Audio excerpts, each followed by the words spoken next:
再来看4月19日反共大游行，台独旗甲国旗同齐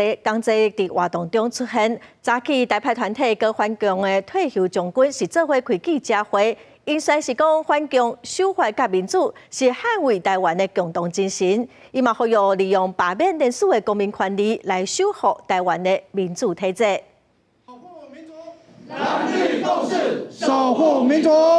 无分哪里，无分台派，也是反共体众斗阵开记者会，希望招民众做伙来守护台湾的民主。这公民组织罢免团体拢来到现场，因指出面对国民党和民众党，无论是在国会通过扩权法案、太预算，也是包围北检妨害司法程序等等，毋那是伤害台湾的民主制度，嘛增加中国侵略台湾的风险。因呼吁民众理性支持罢免行动，和不是真的立委落台。 今天的对谈的基础是，大家源自于对这个土地、对我们后代子孙生命环境生存的热爱，所以我非常感谢大家站出来。第二点，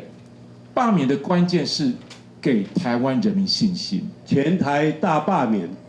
就是公民非暴力反对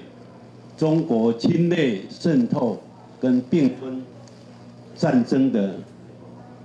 防卫战争了。 那很高兴看到华独跟华统，能够看穿红统势力对台湾的危害。 在场无论政治立场是啥，拢指出反共护台湾是上大的共识。事实上，顶礼拜六4月19日在开道的拒绝统战大游行，现场毋那台独旗，也有国旗等等。长期在做社会观察的新民协会表示，这款切换拿列对立的现象，伫咧演过重大的政治集会，从来捌出现过。因认为这嘛是社会面对统战威胁所激出来的危机感。咱台湾确实不应该去继续用较早狭隘的迄个蓝绿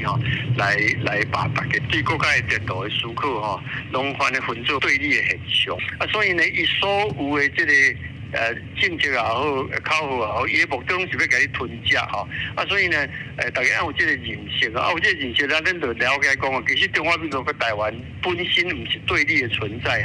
伊是一个整合的存在另外，在记者会顶头，台派团体和反共体众共同表示，说来要做伙合作，启动8场会谈，希望看世代、看背景，建立反共、捍卫台湾民主自由的社会共识。伊嘛呼吁民众理性面对罢免，谴责对罢免团体做出骚扰和暴力威胁的行为。记者卢尚如、郑俊尧台北报道。